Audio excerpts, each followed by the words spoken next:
Hello' মৰমৰ ছাত্ৰ ছাত্ৰীসকল, আজি এইখন ভিডিঅ'ত তাৰ পিছৰ ষ্টেঞ্জাৰ লাইনখিনি আজি বুজিবলৈ চেষ্টা কৰিম এইখন ভিডিঅ'ত। তো বলক আমি আৰম্ভ কৰোঁ আজিৰ ভিডিঅ'টো। ছেকেণ্ড ষ্টেঞ্জাৰ দ্য ৰেইনবো কবিতাৰ ছেকেণ্ড ষ্টেঞ্জাৰ যিটো ফাৰ্ষ্ট লাইন, সেইটো লাইন এবাৰ পঢ়ি দিছোঁ, তোমালোকে শুনা। There are bridges on the river. কৈছে যে নদীৰ ওপৰত এখন ব্ৰিজ আছে। তোমালোকে কিতাপৰ ছবিখনত নিশ্চয় দেখা পাই আছা যে এখন নদীৰ ওপৰত এখন ব্ৰিজ মানে দলং এটা নিৰ্মাণ কৰি দিছে। তাৰ পিছৰ লাইনত কৈছে S P T S U please. S P T মানে যিমান ধুনীয়া, এছ ইউ প্লিজ সিমানেই আনন্দময়। তাৰমানে ইখন ব্ৰিজ, নদীৰ ওপৰত যে এখন ব্ৰিজ আছে, এই ব্ৰিজখন দেখাত ধুনীয়া আৰু তোমাৰ কাৰণে আনন্দময়। তাৰপিছত লাইনত কৈছে bird the bow that bridge heaven. Bird the bow, ইয়াত বো মানে ৰেইনবো। আৰু ইয়াত যে তোমালোকে কবিতা দেখা পাই আছা যে এটা ৰেইনবো, এই লাইনত কৈছে যে এই ৰামধেনুটো ব্ৰিজ, এটা ব্ৰিজ, কিহৰ ব্ৰিজ? হেভেনৰ ব্ৰিজ। হেভেন মানে স্বৰ্গ। তাৰমানে কৈছে যে ৰামধেনুটো এটা স্বৰ্গলৈ যোৱাৰ কাৰণে এটা ব্ৰিজ, এইটোৱে কৈছে। তাৰপিছৰ লাইনটো চোৱা। তাৰপিছৰ লাইনত কৈছে and over tops the trees.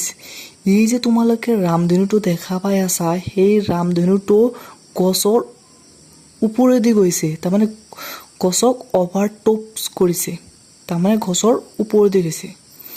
তাৰপিছৰ লাইনত কৈছে and build a road from earth to sky.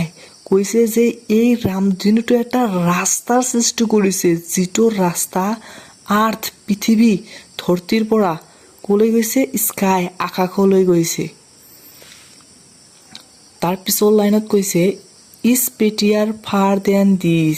তোমালোকে যে এইটো এটা কিতাপত যে দেখা পাই আছা নদীৰ ওপৰেদি এখন ব্ৰিজ, সেই ব্ৰিজতকৈও এই ৰামধেনু নামৰ স্বৰ্গৰ ব্ৰিজটো তাতোকৈ ধুনীয়া। তাৰমানে সেই ব্ৰিজতকৈ, নদীৰ ওপৰত থকা ব্ৰিজতকৈ ৰামধেনুটো বহুত ধুনীয়া কবিৰ মতে।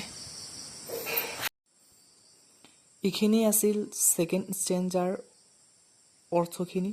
তোমালোকক মই সম্পূৰ্ণভাৱে বুজাই দিলোঁ। ইয়াৰ আগৰ ভিডিঅ'ত মই প্ৰথম ষ্টেঞ্জাৰ লাইনখিনিৰ অৰ্থ মই বুজাই দিছোঁ। তো এই কবিতাটোত কবিয়ে প্ৰকৃতিৰ প্ৰতি যিটো ভালপোৱা, প্ৰকৃতিৰ সৌন্দৰ্য, এইখনি দাঙি ধৰিবলৈ চেষ্টা কৰিছে। তোমালোকে প্ৰথমে কবিতাটো বাৰে বাৰে কেইবাৰমান পঢ়ি ল'বা।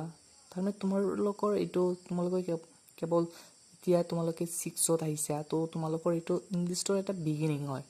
মানে ইয়াত তোমালোকে প্ৰনাউন্সিয়েশ্যনছ, স্পেলিং, পোৱাৰ ষ্টাইল এইবিলাকে শিকিব লাগিব। আৰু ইয়াৰ লগে লগে তোমালোকে কিছুমান শব্দৰ অৰ্থ জানিব লাগিব। তো এতিয়াতো তোমালোকৰ কেৱল ইংৰাজীটো আৰম্ভই হৈছে। আগতে শব্দখিনি পাইছা, এতিয়া ভালদৰে তোমালোকে পঢ়িব লাগিব, অৰ্থ বুজিব লাগিব, কি ক'ব বিচাৰিছে সেইখন জানিব লাগিব। মই তোমালোকক সম্পূৰ্ণ ভালদৰে মই বুজাই দিছোঁ। তোমালোকে ভিডিঅ'টো এবাৰ নহ'লে দুবাৰ চাই ল'বা, কিন্তু বুজি ল'বা। এইখিনিয়ে আছিল কবিতাৰ অৰ্থ। ইয়াৰ নেক্সট ভিডিঅ'ত আমি এই পাঠৰ যিখিনি প্ৰশ্ন আছে সেইখন প্ৰশ্ন আমি আলোচনা কৰিম। তো তোমালোকে ভালে থাকিবা। আজিলৈকে এইখিনি। থেংকছ ফৰ ৱাচিং।